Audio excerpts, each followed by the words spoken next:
You ever sit across from someone you've known for years and feel like you're invisible? I don't mean ignored. I mean gone. Like the only thing keeping you tethered to that moment is a plate of food between you and a memory of how things used to be. That's how it started. Not with fireworks or forbidden touches, but with silence. The kind that creeps into a home and settles in like dust on picture frames, quiet but heavy. We used to talk about everything. Now, most days, we don't even say goodnight. We just power down. Like two phones with dying batteries, sharing a charger, but never connecting. He'd roll over, back turned, already halfway into tomorrow. And I'd lay there, staring at the ceiling, wondering if I was crazy or just lonely. I stopped wearing the lace he liked, stopped lighting candles, stopped checking my phone hoping for his name. And then, there was him. Not loud, not charming, just present in a way I hadn't felt in a long time. He'd watch. Not in a creepy way, no, but like someone noticing a painting no one else stopped to look at. I remember the first time it happened. He walked in while I was folding laundry. I was in an old t-shirt, hair tied up, no makeup. And still, he looked. Not down, not away. He just looked. And, for the first time in months, I felt real, like I was there. I should have shut it down, should have cleared my throat or called him out or walked away.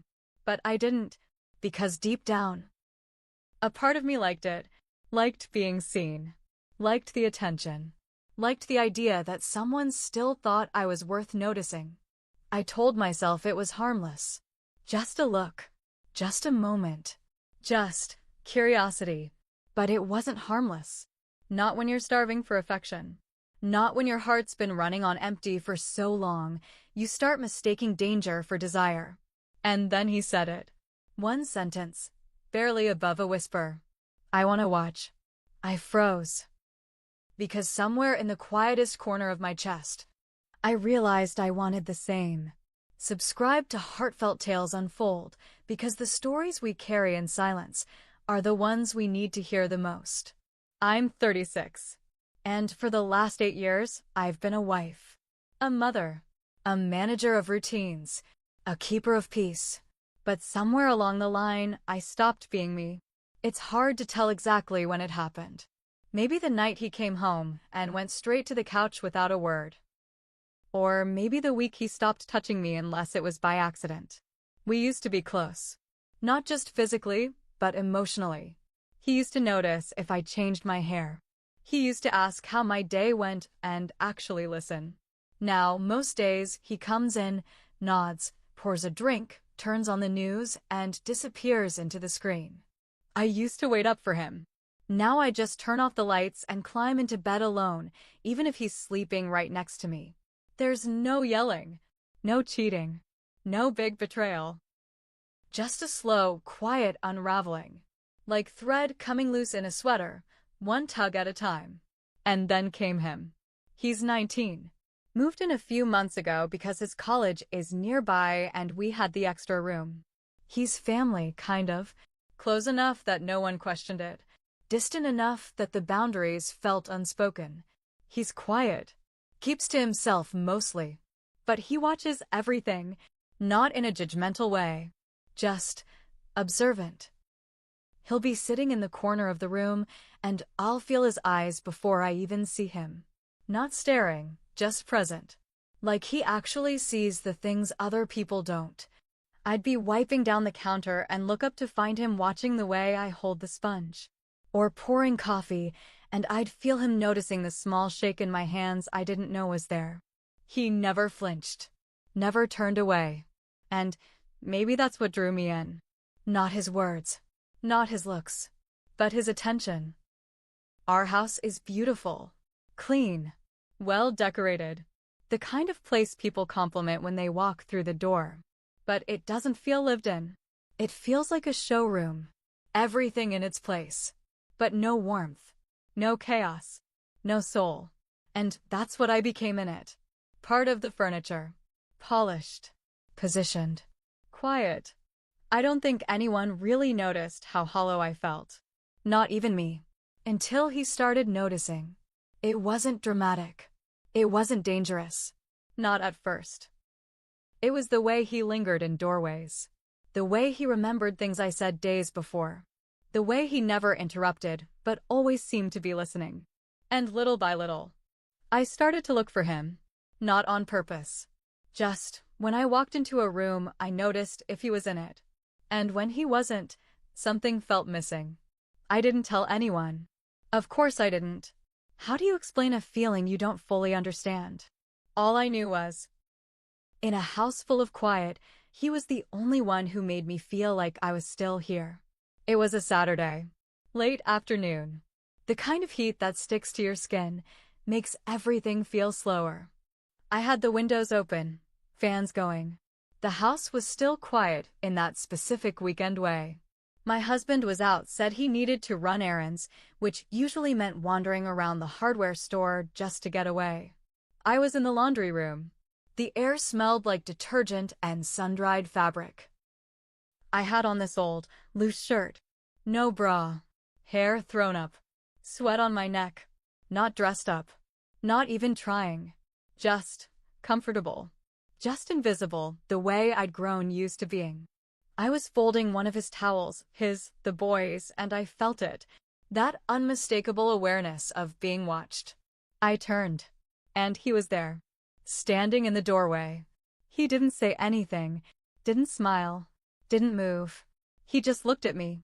And not in a casual, passing glance kind of way. It was intentional. Still. Focused. I should have pulled my shirt tighter. Should have looked away. Should have said something. But I didn't. I froze. And we just stood there. Him in the doorway. Me by the basket, towel still in my hands. Our eyes met. And neither of us looked away. It couldn't have been more than a few seconds, but it felt like minutes. Like the air between us thickened.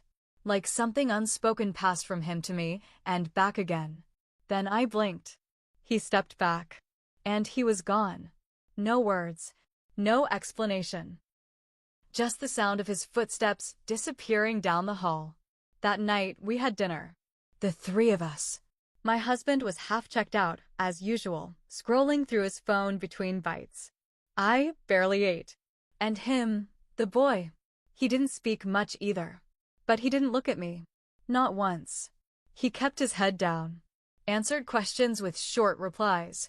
Never met my eyes. And I noticed. Because now, I was watching him. After dinner, my husband turned on the TV.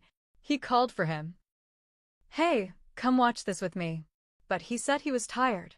Said he had homework. Said he needed to be alone. And I watched him walk up the stairs. Not once turning back. Not once meeting my gaze. And that's when I knew. Something had shifted. Not just in him.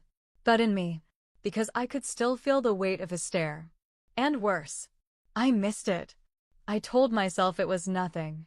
Just a look. Just a strange moment on a hot afternoon. A glitch in the rhythm of an otherwise ordinary day. But something about it clung to me. Not the way he looked, but the way it made me feel. That night, when I got ready for bed, I caught my reflection in the mirror. Same body. Same face. But for the first time in a long time, I lingered. Tilted my head. Looked a little closer. And I wondered, would he look again? I felt ridiculous. Ashamed, even. This was someone half my age. Someone who wasn't mine to think about. Someone I had no business wanting attention from. But shame doesn't stop curiosity. And curiosity has a way of creeping in when no one else seems to notice you exist. My husband came home late that night. Smelled like whiskey and exhaustion. Didn't ask about dinner. Didn't say sorry. He pulled off his shoes with a grunt, crawled into bed fully clothed, and turned to face the wall. Not even a good night. Not even a glance. I lay there, wide awake, staring at the ceiling, and all I could think about was the way that boy had looked at me. Not touched me. Not spoken. Just seen me. The next morning, I got dressed a little slower. Not for my husband. Not even really for him. But for me. I put on a pair of shorts I hadn't worn in a while. Loose in the right places, snug in others. My shirt fell off one shoulder. Nothing dramatic. Just enough. I walked through the hallway where he usually sat with his laptop. I didn't look at him, but I felt it, that shift in the air when eyes follow you. Later, I made coffee and leaned on the counter, saying something small, something stupid. "I guess the laundry room's hotter than I thought," I said. He looked up. Eyes held mine for just a second too long. There was no smirk, no flirt, just heat, stillness. I didn't know if I wanted him to touch me. I wasn't even sure I wanted him to say anything. I just wanted to feel awake again. Not numb, not gray. Every night, my husband came home later. More tired, more distant. Some nights, he didn't come home at all. Said he fell asleep at the office. Said he was working on something important. I stopped asking. And in that silence, my mind wandered. He wanted to watch. Those words echoed in my head when I brushed my hair, when I passed by mirrors, when I bent down to pick up something from the floor and wondered if he might be nearby. Guilt followed me like a shadow, but so did something else. Longing, not for touch, not even for love, but to be noticed. To be someone's moment of pause in a world that kept rushing past me. To feel like I mattered, even if only for a glance, even if only in secret. And every time I thought of his eyes, I remembered how warm I felt under them, how alive. And that scared me, because part of me didn't want it to stop. And another part didn't know how to make it. It was a Tuesday evening. The kind that stretches long and quiet, with nothing on the calendar and too much space between the walls. The living room was dim, just the soft glow of the TV screen bouncing shadows across the floor. I was watching something. I don't even remember what. Some movie I'd already seen. Just noise to fill the silence. He came in halfway through. Didn't say anything. Didn't ask if he could join. He just sat down. Far enough to be respectful. Close enough to feel. I could feel the heat from his side of the couch. The kind of quiet warmth that makes you aware of your own breathing. He didn't make a move. Didn't speak. Just sat. And I didn't tell him to leave. I should have. I should have stood up. Should have cleared my throat, made an excuse, drawn a line. But instead, I shifted. Just slightly. Crossed one leg over the other. Let the hem of my shorts rise a little higher. I told myself it was nothing. That it wasn't for him. But I knew better. The movie played on. He never looked directly at me. But I felt him watching, in the pauses between scenes. In the way he didn't shift away when I leaned just slightly closer. We sat like that until the credits rolled. Then he stood, said, "Good night," and walked away. No touch. No word out of place. But something in the air had changed. Like we'd crossed into something unnamed. Something waiting. The next morning, I came downstairs early. Before anyone else. I was pouring coffee when I saw the note. Just a torn piece of paper on the kitchen counter. One word written in his handwriting. Beautiful. No explanation. No signature. Just that. I stood there for a long time, holding it between my fingers. My heart thudding louder than it should have. It was stupid. A word. That's all it was. But I hadn't heard that word in years, not directed at me. Not from someone who meant it. I tucked it in my robe pocket before anyone came down. That day, I moved through the house differently. Every room felt charged. Every silence felt full. My husband didn't notice. Didn't ask why I was smiling quietly to myself. Didn't ask anything at all. He scrolled through his phone at dinner. Laughed at something no one else saw. Went to bed early. And I just watched him go, wondering how someone could live so close and feel so far. Later that week, I went to grab towels from the guest room. I wasn't thinking, or maybe I was. I opened the door without knocking. He was standing by the dresser, shirtless. His back was to me at first. Then he turned, slowly, carefully, and he didn't cover himself, didn't move to grab a shirt. He just looked at me. Eyes steady. Mouth still. Then he said it. You knew I was in here. My breath caught. But I didn't flinch. Didn't run. Didn't explain. Because he was right. I had known. And I didn't answer. Because there was nothing left to say. I started dressing differently. Not all at once. Little things. A neckline just a bit lower. Perfume I hadn't worn in years. Lip gloss for no reason at all. I told myself it was about confidence. That I was doing it for me. But in the mirror, I wasn't looking at my reflection. I was imagining his eyes. I paid attention to when he was home. When he might walk past the kitchen. When he might be sitting at the table doing nothing in particular. And I made sure I was there too. It wasn't a plan. It wasn't deliberate. It was instinct. Like something had woken up inside me, something that had been sleeping for a long time. Then came that night. The storm rolled in fast. Thunder. Rain on the roof like drumbeats. The power went out around 9. And just like that, the house was swallowed in darkness. No internet. No lights. No distractions. My husband was already upstairs. Had mumbled something about being tired. Went to bed without even noticing the storm. I stayed downstairs. Lit a candle in the living room. Watched the flame flicker in the quiet. And then, I heard footsteps. I didn't turn. I knew it was him. He stepped into the room without saying a word. The soft glow of the candle lit half his face. The other half disappeared into the shadows. He didn't sit beside me. Didn't reach for anything. Just stood there, watching me. I looked up. Met his gaze. The silence between us stretched so thin it felt like it might tear. And then he said it.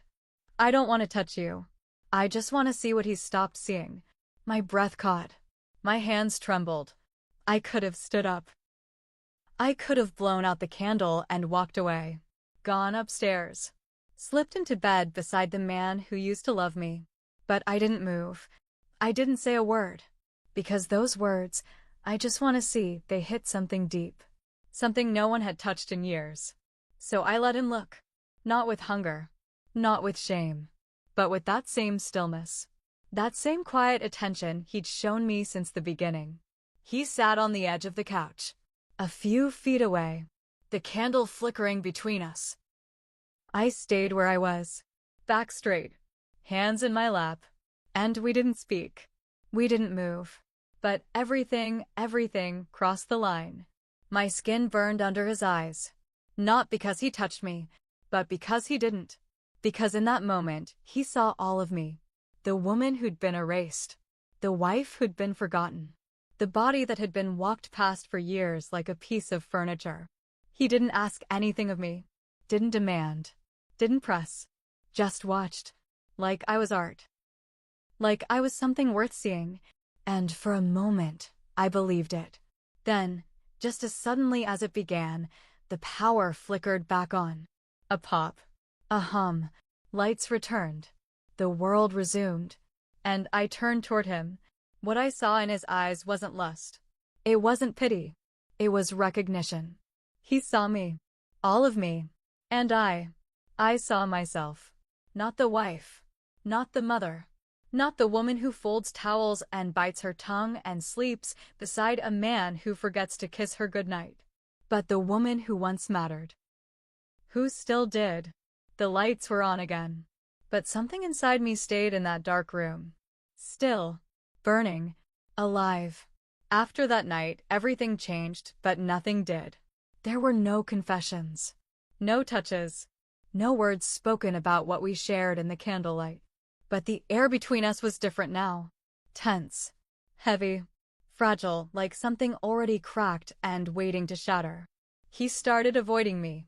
Wouldn't look at me when I entered a room. Didn't linger in the kitchen. Stopped watching movies in the living room. It was like he erased himself, or maybe I erased us. And me. I felt sick. Not from what happened, but from what didn't. From how much I wanted it and how close I let it come. Every glance I caught in the mirror felt like a betrayal. Not of my husband, but of myself. Of the version of me I thought I was. My husband started noticing things. Not the right things, but things. "You've been quiet lately," he said one night. "You okay?" I nodded. Forced a smile. Said I was just tired. He accepted that. Of course he did. He always did. But I started flinching at little things. Laughter drifting down the hallway. His laugh, light and sudden, it startled me. I thought it was meant for me. But it never was. He barely stayed home anymore. Always out. At the library. At a friend's. Studying. He never said where exactly, just out. I didn't ask.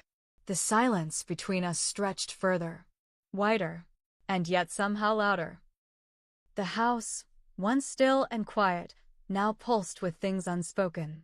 Every room echoed with the absence of something I couldn't name. And I went back to the rhythm. Woke up. Made coffee. Folded towels. Smiled when I needed to. Laughed when it made sense. Cooked dinner. Washed dishes. Slipped into bed beside a man who hadn't touched me in weeks. But inside, I was unraveling. Bit by bit. Moment by moment.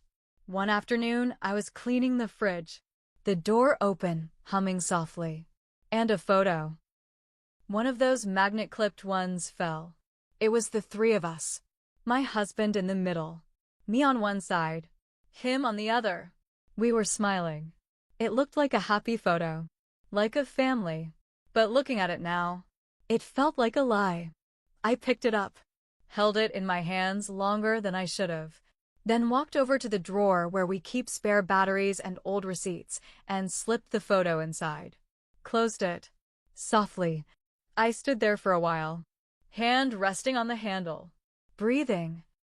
Pretending nothing happened. But knowing everything had. I asked myself the same question every night now. Was it cheating? Nothing happened. Not really. No lines crossed that you could point to and name. No kisses. No touches. No whispered promises in the dark. But something did happen. Something I can't explain. Something I can't undo. Was it worse because nothing happened? Or because everything did, without a single touch? I run that night over in my mind like a loop I can't break. His voice. That candlelight. The way he looked at me like I was still in here, under all the dust and silence and years. And I wonder, does it count as betrayal if it made me feel seen? Does it still make me wrong? If all I ever wanted was to matter to someone again? Because being invisible, it changes you. It hollows you out in places you didn't know could go empty. And he walked in at the exact moment I forgot what it felt like to be looked at like I meant something. Like I was beautiful without trying. Like I was alive. So I ask myself, is it worse to be wrong? Or to feel nothing at all? The house is quiet again. But it's not the same kind of quiet. It's not peaceful. It's haunted. By what wasn't said. By what almost happened. By what still might. I go through the motions. Smiling, cooking, answering questions with the right tone. But inside, I feel like a shadow of the woman I used to be. Half present, half gone. Some mornings, I catch myself hoping he'll look again. Not touch, not speak. Just look. Just let his eyes find me and remind me that I haven't disappeared. And I hate that. I hate that I missed something I never should have wanted. Hate that I ache for a glance like it's oxygen. I try to shake it. Try to remind myself who I am. What I promised. What I built. But when night falls and the world is still, that voice comes back. The one that whispers. He saw you. And for a moment, a small, shameful moment, I wish he would again. Have you ever almost done something? Not because you wanted to hurt someone. Not because you stopped loving them. But because you just wanted to feel again? To feel something other than forgotten. Other than invisible. Have you ever lingered a little too long in someone's gaze? Not to be desired, but to be noticed? Have you ever let someone watch? Just to remember what it felt like to be seen? Not touched. Not claimed. Just seen. Because sometimes, the loneliest place in the world is next to someone who stopped looking at you years ago. Drop your truth in the comments. Even if it hurts. even if you've never said it out loud. And if this story stirred something in you, subscribe to Heartfelt Tales Unfold, because the next tale might echo a truth you've never dared to say aloud. Some affairs don't bloom in bedrooms. They bloom in glances, in silences, in the pauses between footsteps down a quiet hallway. He never touched me, not once, but part of me still aches where he looked. Because there are places inside a woman that can be undone by nothing more than being seen. And the worst part? It wasn't just his fault. I let it happen. I welcomed it. I wanted it. I wanted to feel real again. Alive. Visible. And now, I can't unsee what I've become. He wanted to watch. And I wish the same.